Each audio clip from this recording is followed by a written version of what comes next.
매일 성경과 함께하는 오늘의 큐티 시간입니다. 11월 8일 오늘의 말씀은 욥기 5장 1절에서 27절입니다.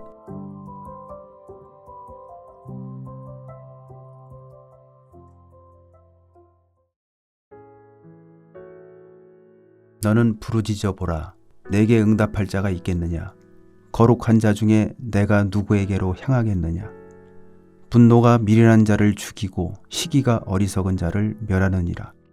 내가 미련한 자가 뿌리 내리는 것을 보고 그의 집을 당장에 저주하였노라. 그의 자식들은 구원에서 멀고 성문에서 억눌리나 구하는 자가 없으며 그가 추수한 것은 줄인 자가 먹되 덫에 걸린 것도 빼앗으며 올무가 그의 재산을 향하여 입을 벌리느니라. 재난은 티끌에서 일어나는 것이 아니며 고생은 흙에서 나는 것이 아니니라. 사람은 고생을 위하여 났으니 불꽃이 위로 날아가는 것 같으니라. 나라면 하나님을 찾겠고 내일을 하나님께 의탁하리라. 하나님은 헤아릴 수 없이 큰 일을 행하시며 기이한 일을 셀 수 없이 행하시나니 비를 땅에 내리시고 물을 밭에 보내시며 낮은 자를 높이 드시고 애곡하는 자를 일으키사 구원에 이르게 하시느니라. 하나님은 교활한 자의 계교를 꺾으사 그들의 손이 성공하지 못하게 하시며 지혜로운 자가 자기의 계략에 빠지게 하시며 간교한 자의 계략을 무너뜨리심으로 그들은 낮에도 어두움을 만나고 대낮에도 더듬기를 밤과 같이 하느니라. 하나님은 가난한 자를 강한 자의 칼과 그 입에서 또한 그들의 손에서 구출하여 주시나니 그러므로 가난한 자가 희망이 있고 악행이 스스로 입을 다보느니라. 볼지어다 하나님께 징계받는 자에게는 복이 있나니 그런즉 너는 전능자의 징계를 업신여기지 말지니라. 하나님은 아프게 하시다가 싸매시며 상하게 하시다가 그의 손으로 고치시나니 6가지 환난에서 너를 구원하시며 7가지 환난이라도 그 재앙이 내게 미치지 않게 하시며 기근 때의 죽음에서 전쟁 때의 칼의 위협에서 너를 구원하실 터인즉 내가 혀의 채찍을 피하여 숨을 수가 있고 멸망이 올 때에도 두려워하지 아니할 것이라. 너는 멸망과 기근을 비웃으며 들짐승을 두려워하지 말라. 들에 있는 돌이 너와 언약을 맺겠고 들짐승이 너와 화목하게 살 것이니라. 내가 내 장막에 평안함을 알고 내 우리를 살펴도 잃은 것이 없을 것이며 내 자손이 많아지며 내 후손이 땅의 풀과 같이 될 줄을 내가 알 것이라. 내가 장수하다가 무덤에 이르리니 마치 곡식단을 제때에 들어 올린 같으니라. 볼지어다 우리가 연구한 바가 이와 같으니 너는 들어보라. 그러면 내가 알리라. 말씀으로 하루를 여는 묵상의 시간입니다. 말씀을 통해 거룩하신 하나님 앞에 한 걸음 나아가시는 하루 되시기를 바랍니다. 오늘 본문은 욥기 5장 1절에서 27절까지 말씀입니다. 엘리바스는 욥의 고난의 원인을 욥의 죄로 여깁니다. 욥이 하나님께 바르지 못했기 때문에 고난이 있다고 말합니다. 먼저 1절부터 7절까지 말씀을 보겠습니다. 욥의 고난과 불행이 그가 미련하기 때문이라 합니다. 네가 부르짖어도 응답할 자가 없다고 그를 질책합니다. 욥의 분노와 시기가 그를 죽이고 있으며 분노와 시기를 내뿜는 욥은 더 이상 지혜자가 아니라 어리석은 자라 말합니다. 미련한 자의 인생과 욥의 인생이 같을 것이라 말합니다. 자녀와 재산과 재난을 다시 말하며 욥의 고난을 다시 되짚습니다.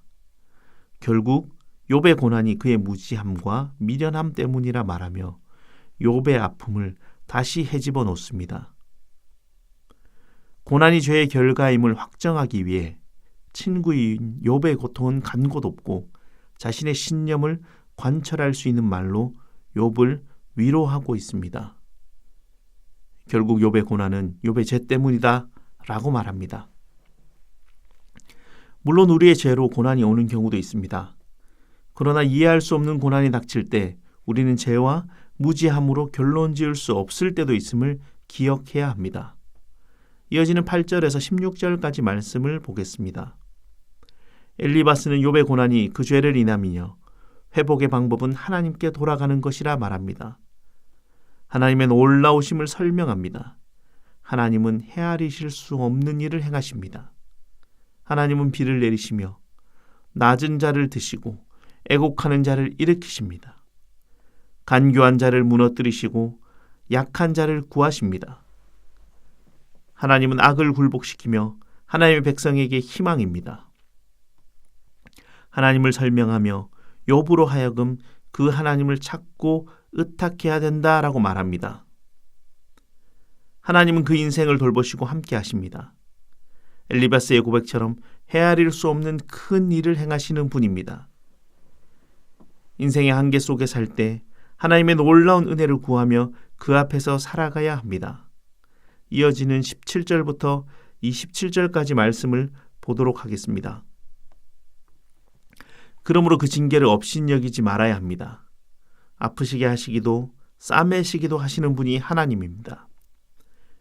욥이 하나님의 징계를 깨닫고 하나님께 돌아가며 회개하라라고 권합니다. 엘리바스의 위로는 더 이상 위로가 아니라 욥에 대한 조언이며 욥의 죄를 밝히고 회개하라는 충고입니다. 1장, 2장에서 하나님이 욥에 대해 말씀하신 의로운 자라는 평가는 간곳 없고 엘리바스에게 욥은 자신의 죄 때문에 고난당하는 그리고 죄 가운데 있지만 회개하지 못한 어리석은 자일 뿐입니다. 그 조언은 어찌 되었던 욥이 회개하여 하나님께 돌아와야 한다입니다. 절반은 맞는 말입니다. 죄인인 우리는 언제나 회개하며 하나님께 돌아와야 합니다. 그러나 때로는 신중해야 합니다. 고난을 죄의 결과로만 단정할 수 없기 때문입니다. 모든 고난이 죄의 결과로 해석하기는 무리이기 때문입니다. 욥의 고난을 보며 과연 누가 그 죄의 결과로만 볼 수 있겠습니까? 미련함으로 고난을 살아가는 사람들도 있습니다. 그런 사람들에게는 회개하며 하나님께 돌아오라고 권면해야 합니다. 때로는 뜻모를 고난을 살아가는 사람들도 있습니다. 그 고난을 내 관점과 해석으로 판단하거나 결론 내리는 것은 위로할 이웃에게 또 다른 상처일 수 있습니다. 모두가 죄인이기에 회개하며 돌아와야 함이 당연한 사실입니다. 나의 고난을 하나님 앞에 돌아보며 회개와 하나님에 대한 신뢰로 점검하는 하루 되시며 고난 중에 있는 이웃이 있다면 하나님의 사랑으로 돌보는 하루 되시기를 바랍니다. 함께 기도드리겠습니다. 하나님, 고난 앞에 설 때마다 우리가 죄인인 것을 돌아보게 하시고 고난에서도 하나님의 신뢰를 잃지 않게 하옵소서. 또한 고난 중에 있는 이웃을 돌아보며 섣부른 내 생각으로 판단하지 않게 하시고 그 고난을 함께 아파하며 함께 하나님께 나올 수 있도록 우리의 생각과 마음을 열어 함께 은혜를 더하여 주시옵소서. 특별히 애매한 고난 가운데 있다면 하나님이 일하실 하나님의 그 뜻들을 물을 수 있는 은혜 또한 더하여 주시옵소서.